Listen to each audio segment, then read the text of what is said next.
Hey Coach, it's Coach Simpson. Appreciate you checking out my YouTube station. You can find more information from me on this channel, or you can go to my website, fbcoachsimpson.com. There's plenty of materials there if you want specific things that we do, or again, feel free to search for this channel.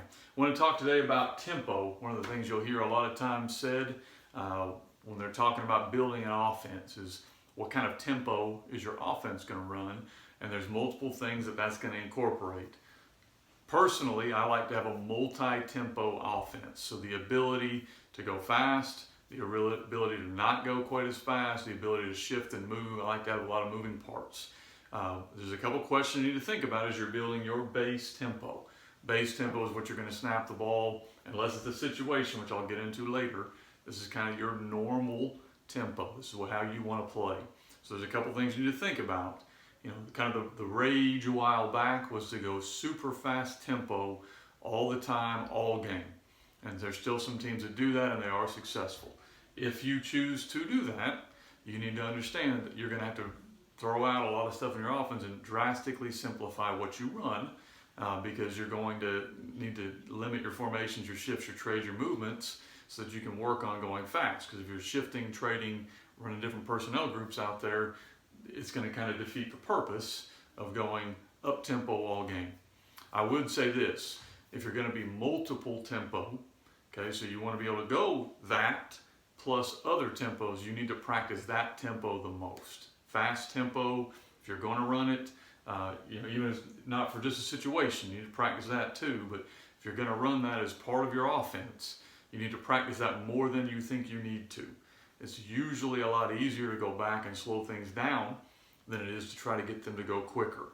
So practicing at an up tempo does have a lot of advantage. One, you get more practice plays in. Two, your kids will be ready in case that situation happens for them, like a 2-minute drill or a time where they have to go fast for some reason. They'll be prepared. The other kind of tempos you have to decide you want to go with: are you going to huddle or no huddle? Most teams now can do both.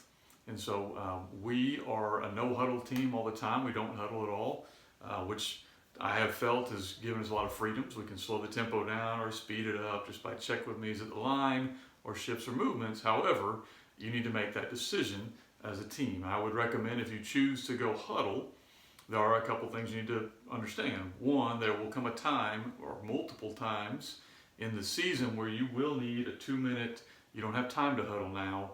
So what is your answer going to be inside of that? You'll need to work that. That could be armbands. It could be having a certain package you run in your 2-minute drill. It could be whatever. If you're going to huddle, you also just make a decision on how you're going to huddle, how quickly you're going to break the huddle, and all of that stuff. Those logistics need to be worked out. If you're going to go no huddle, you need to work out the logistics on how you're going to slow things down or get guys in and out. Personnel group wise, if you choose to do so. But that's the decisions you need to make with a base tempo. So up tempo, if you're going to go super fast, shrink the playbook, shrink the personnel groups. If you're not going to go as fast, you probably need to or the opposite of that. You probably need to have more shifts, trades, unbalanced kind of wrinkles for a defense. If you're very simple and you go slow, you'll be easier to defend because they don't have to worry about the speed or the personnel groups or wrinkles you may have. So you probably need to have one or the other. In a perfect world, you'd have a little bit of both. Okay.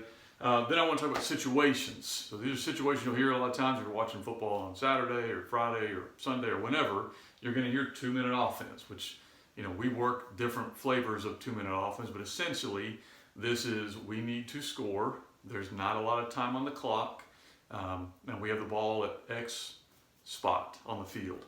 We work this in our practices 2 to 3 times a week, a lot of times with a different scenario. Okay, we're ending the half, or we're ending the game. We need a field goal to win, or we need a touchdown to win. It is a little different, end of the half versus end of a game. You want to score at the end of a half, but you have to score at the end of a game. So that will dictate a lot of times, one, the play caller, what are you calling on 3rd down? Are you going to go for it on 4th down? And the quarterback, we don't want to ever take a sack or throw an incomplete pass on 4th down with the game on the line, but if it's third down and it's the end of a half, we want to, be smart. If it's there, we'll take it, but we don't want to throw a pick that can turn the game around the other direction. So 2-minute drill can have a lot of those flavors. Obviously, you need to go through with your players the rules on what stops the clock. High school level football, first downs, we need to work on how you're going to kill the ball. Are you going to kill it from the gun? Are you going to go under center? How do we get still? What do we do? Need to work that. Running out of bounds stops the clock. Incompletions. We talk to our kids a lot of times about if there's a screen pass coming to me or maybe a 1-yard pass, and I'm going to have to dive to catch that, knock it down, because we need the clock more than we need a yard. So understand kind of situations of what's going to stop it. So where do I want to try to get? Okay. Also, inside a 2-minute drill, this may be a 1-minute drill you run. I think I mentioned this earlier. We're going to work this 2 to 3 times a week. So one situation for us may be doing 30 seconds and these kind of shot plays you're going to take. One situation may be we have 2 minutes and 3 timeouts. That's plenty of time. So we can run our base sets. What are we going to do in this situation? It's important not only as a coach that you have worked through what you're going to call, but that your players feel comfortable with what you're going to call. So I would recommend this is a drill you do multiple times a week. We do 4-minute drill usually 1 time a week. We teach the idea of it, but the practicing is pretty simple on 4-minute offense. We're going to work through that of what situations are we going to face. Probably you're going to have a defense that's trying to strip the ball and going to blitz. So we may want to tighten our splits. We may want to do different things for ball security. What are the plays we feel comfortable with here? If we're going to throw the ball here, we don't want it to be incomplete. So, you have to walk through that kind of stuff, walk through not running out of bounds, understand that we don't want any penalties here because that's going to stop the clock as well as give them yardage. So understanding just the general things in that 4-minute situation of the opposite. Now we're trying to kill the clock. We make sure our kids work through that process, but you don't have to practice that quite as often, simply because it's an easier thing to do. Generally 2 minutes, a lot of stress, a lot of pressure. Sometimes your season is on the line or even the game is on the line right there. So things you got to work through. But anyway, that's one thing you need to think about as you guys go through deciding offensively, what you're going to do.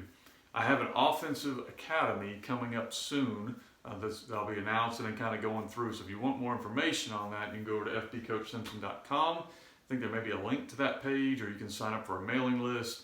And as that comes open, we're going to limit how many guys take that course. I think it's going to be really, really cool, bringing in guys from different backgrounds to talk about building an offense. And tempo will be a portion of that. How do you run the tempo inside of your offense? How do you make those decisions? How do you practice those decisions, as well as a lot of other things? Again, appreciate you guys supporting this channel. Feel free to search around. If you haven't already done so, I appreciate you subscribe to the channel. Like the video. I'm trying to put out a lot more content. And be checking over at fbcoachsimpson.com for that offensive academy. I think it's going to be a really, really cool deal. Going to do it in January. Appreciate your time.